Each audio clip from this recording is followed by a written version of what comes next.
Hello, everyone, and welcome.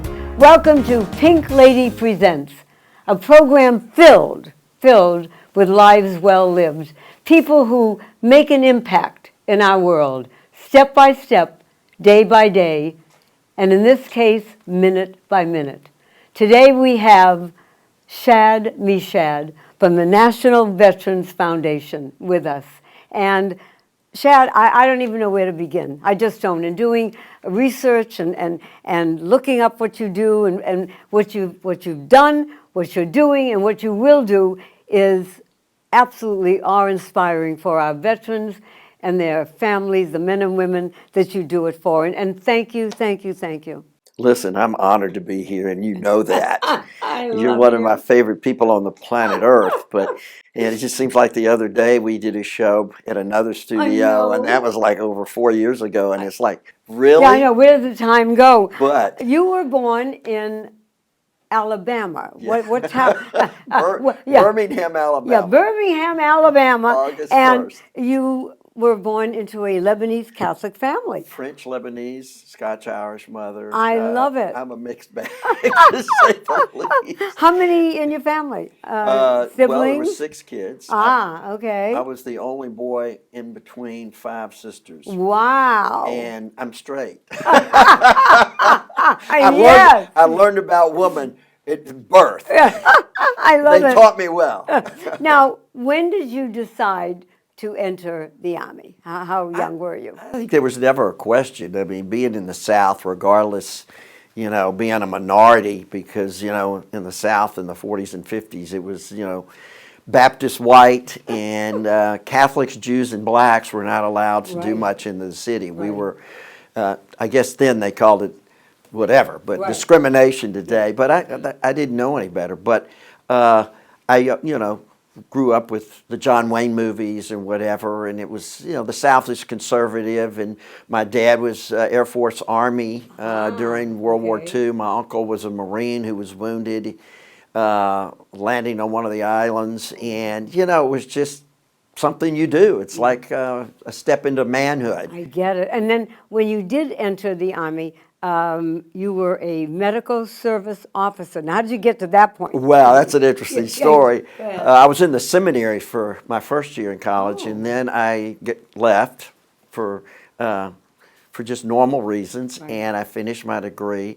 But when I quit, I went into ROTC because this is in the early 60s, and ROTC, you could tell that the war was coming on. I said, well, I'd like to be an officer. It was an opportunity to go to school. And then when I graduated, in 65, I went to the 82nd Airborne for my basic, and I became, when I got commissioned in 66 at graduation, my mother pulled my gold bars on as a second lieutenant infantry. So I started off as an infantry officer, but I had a fellowship that I got, and the Army approved 36 months right in the middle of the war. Now you got to remember, this is 66. And gave me a 36-month deferment to go to grad school. So I went in to Florida State, and I got into the they had psychology, sociology, and social work, and I went into the social work track thinking, I would go on and maybe get a doctorate. Right. So I went through that, and when I completed 2 years of my graduate training, the military found out. Of course, they keep track of you, and offered me, they had just decided to put mental health teams in the war zone for the first time. And here I am, and I'm a trained officer, infantry. What better to transfer him into medical service corps? So on paper, I went from a second lieutenant in late 68 to 03 captain on paper. The youngest captain in the Army at 23, never been on active duty. Not bragging, but it was really a godsend because most of my class in 66, all infantry or whatever, had either gone to Vietnam, either been wounded, many were killed, and here I am now, a medical service officer. Well, here when you just said wounded, you received the Purple Heart when you were wounded in a helicopter. Well, I didn't receive the Purple Heart, and I was injured in a helicopter crash. A unique story, but That's because I was not on assignment. I was in transition, and I didn't report it to years later. But it's one of the famous stories, including the great mustache case in Vietnam. But this isn't about Vietnam now. But Vietnam, my year in Vietnam, which I'm an author on, really geared me into a combination of being raised kind of a minority in the South, going through infantry, seeing high school and college friends die during that period, going through the seminary or whatever, and then experiencing Vietnam as I did as a mental health officer. There were 15 for 500,000 troops when I was there. It was like Band-Aid. But the places that I was able to go and what I got to see at all levels, from combat to air to the ground to the people to the Vietnamese, to all the craziness that was going on by 1970, from drug addiction to racial I mean, everything was going on. And I was young. It was fascinating, but I survived not only a crash, but the fact that emotionally I had no idea when I got back. Christmas Eve of 1970, I got a 2-week short, what was it, the 2-week something where Nixon gave us a 2 weeks off our combat to come home, and I was lost. But I had great sergeants. I had an incredible experience, even surviving a crash and a court-martial for a mustache, general court-martial. And that's a story in itself. It was known as the famous mustache case in Vietnam. I was actually a celebrity by the time I beat that court-martial and got transferred as a punishment for embarrassing the Army. And it was legal, but the commander didn't think so. Now, you penned the name PTSD. I didn't pen that name. The APA did, but I fought with several major medical and psychologists, one being in combat, Dr. Charles Figley. My work here in LA got a lot of attention. When I came out and I was offered a position to evaluate the largest VA psychiatric hospital in 1971, everybody was focused. The war was going on, and here I am running rap groups all over the city of LA, 50, 60 at the time, in churches, synagogues, basements, legal aid centers. So the camera was always, what's going on with Vietnam vets? What are they up to? Are they baby killers? Or what do you know? And so I became the voice.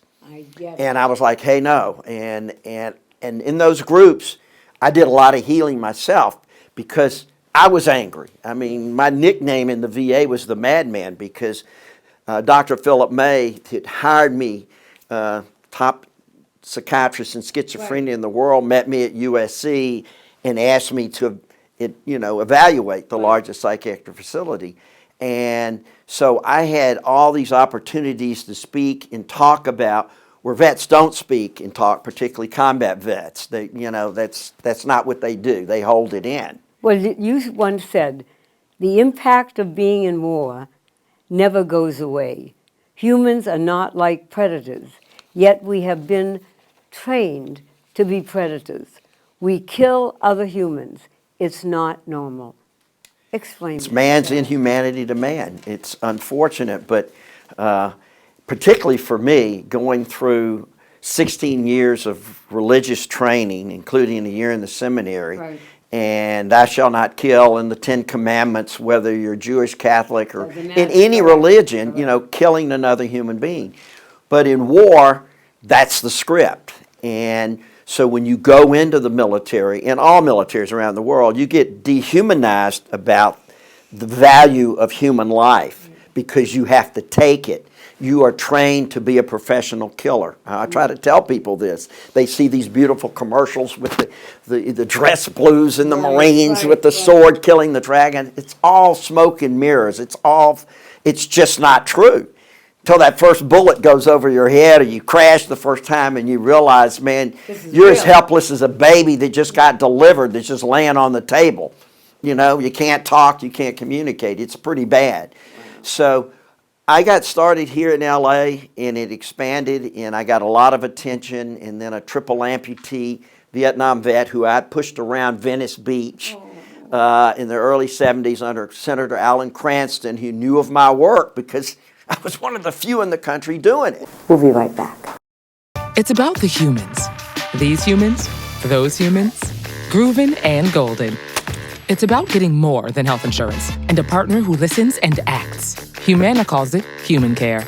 It's talking to a doctor from your couch or helping you find a cheaper prescription before you ask. It's helping you fix the rugs so you don't fall and keeping you social, online or off. It's getting to know you so you can be your healthiest. That's our superpower.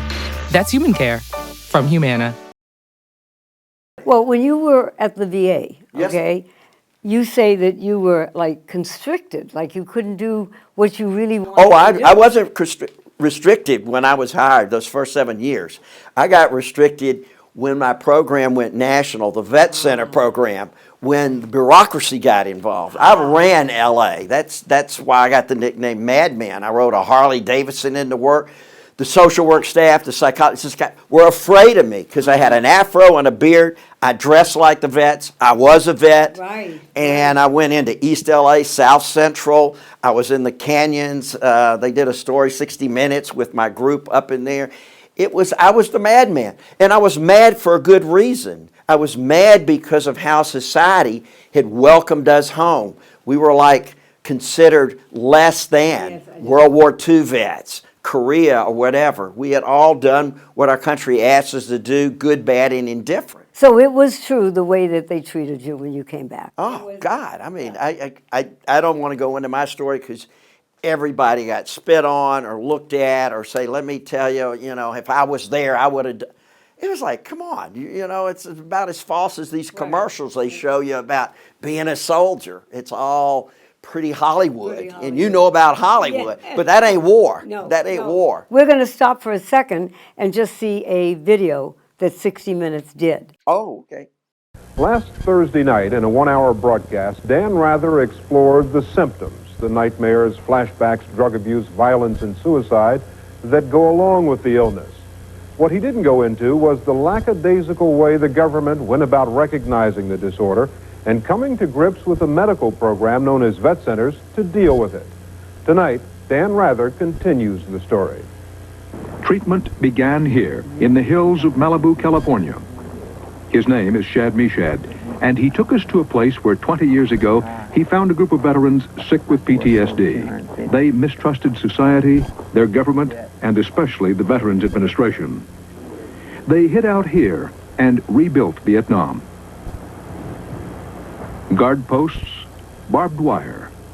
As they gazed out over this, they could imagine that they were back in Vietnam. Oh, exactly. I was in... Meshad, both a veteran and a therapist, tried to help. At the time, the only thing he could do was to get them to talk it out. Talking might keep them from self-destruction. I came down here, one guy was just bashing his head and his hands. He was all bloodied.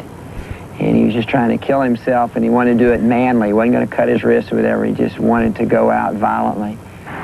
20 years later, this is the result of Meshad's work.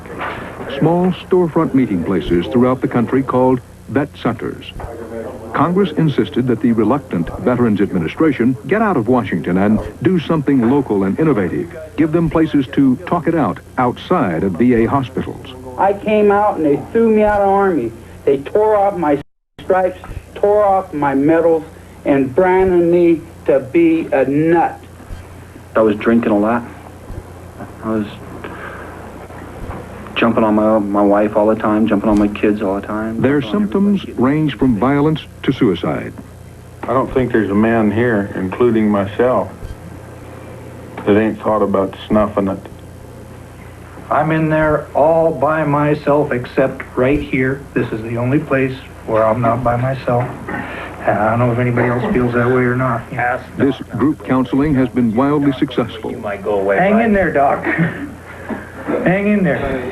There are 189 centers in all. In 8 years, more than 500,000 vets have come in for help.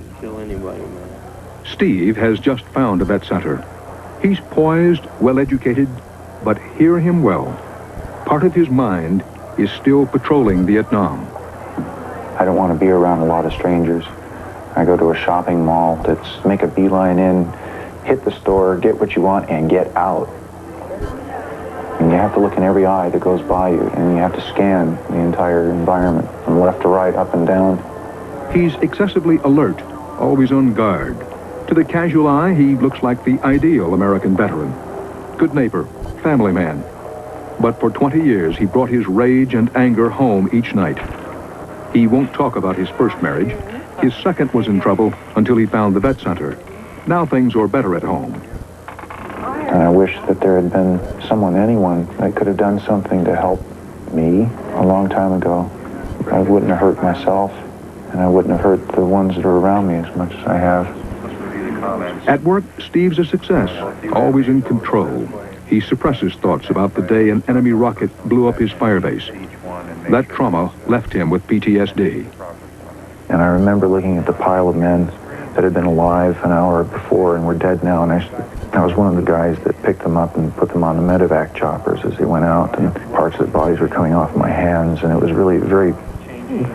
But I know I went numb. I was just totally numb, and I felt aged when I came back. I knew I was only 20 that day, but I might as well have been 80. There are professionals all over America like Steve. They're suffering from delayed stress. They don't know what's wrong with them. That includes doctors, lawyers, bankers, literate people who surprisingly have never heard of the disorder. Steve's upset that he learned about himself so late. He blames the VA for failing to spread the word. I resent it. I had no idea that there was anything called PTSD. I didn't hear anything about it in radio, newspaper, TV. You can have untreated PTSD and live in suburbia, but it's more likely you'll be living in the streets. 1 out of 3 homeless men is a Vietnam veteran.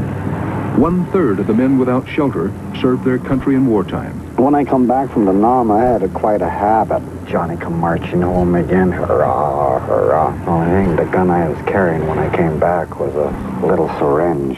Casper's home is his car. He stopped using heroin, but he shows other PTSD symptoms.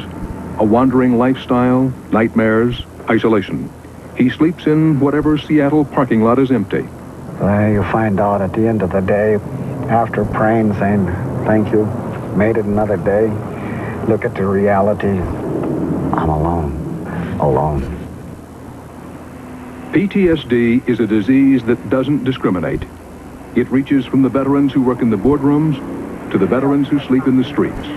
A lot of my brothers, veterans, are on the street because they can't put the Nam away. To them, their body's here, but their mind and actions are still there.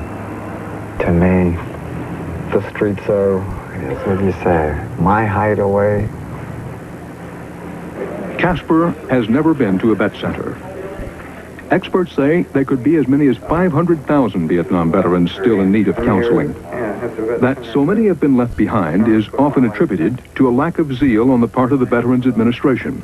Well, one thing you have to understand is the VA as an entity has never liked the Vet Center program. It's an insult, basically an embarrassment. The VA's established routines and procedures couldn't include the new therapies required to treat PTSD. Meshad explains. I mean, it was jammed down the VA's throat. I mean, literally, it was stated that it would have been better to put the Vet Center program under forestry or agriculture, as funny as that may sound, for the logistical support that we needed to get started. Wow, that was heavy duty.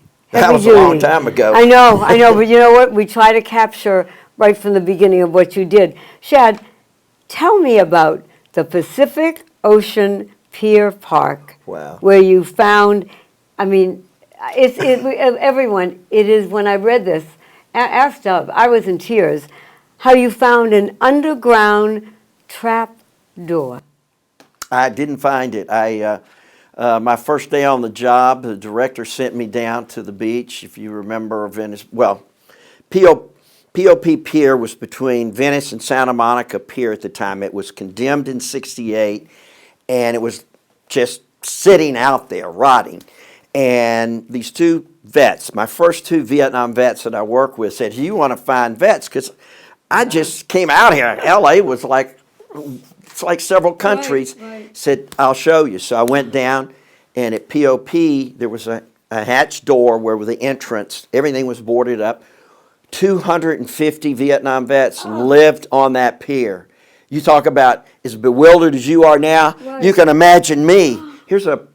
And they're all here, and they're wearing their camis and stuff or whatever, taking care of each other. And from there, I got eventually accepted. There were a couple of guys that had gangrene from injuries that they wouldn't go to the VA that I got in because I was the guy at the VA, but I was like the ombudsman. I could surpass all the bureaucracy that was going on, and that's a story in itself. But because I was the director and Dr. May's boy, so to speak, to kind of find out why Vietnam vets were not going to the largest VA in the country, that was my job. And I said, here they are. So I was bringing them in, and so when you help someone, they began to trust me. Then I got to find out that there's a whole encampment up in Coral Canyon. And that was a story on 60 Minutes where they would set up a Marine base headed up by a Marine veteran, had segregated from society and lived up there. And I eventually, under guard, because they were very paranoid. They thought I was Serpico, a narc, because of my look. I ride up on a Harley, and then I'd be escorted into the camp, and then I would counsel individuals in caves and in tents and stuff like that. Now, how did they 15 react? American young men, by the way, America, are buried up there that took their lives that nobody knows about, and I was there. And then eventually they started, it was hard to hide by 76 because it's PCH. And Bravo, the head of the camp, they broke it up. They went to Alaska, went to Hawaii, they went to Hurricane Ridge up in the outside of Seattle. They just spread, shut the camp down. But when I went up there with Dan Rather at 60 Minutes, the camp was there, it was just evacuated.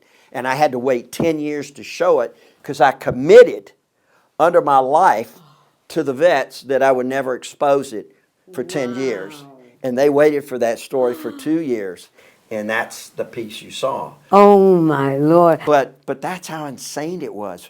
And I knew insanity because if you read my book or know about my experience in Vietnam, it was total insanity. It was total insanity, from suicides to fraggings to racial riots in this war that, we're going to win the hearts and minds. We'll be right back. First, I want to thank you for your service. And I hope you've been shown the respect, the support, and the peace of mind that you've earned by serving our country. There are some veterans of all ages who are not so fortunate. They're not getting by. They've gone downhill from concern to depression to wanting to end it all.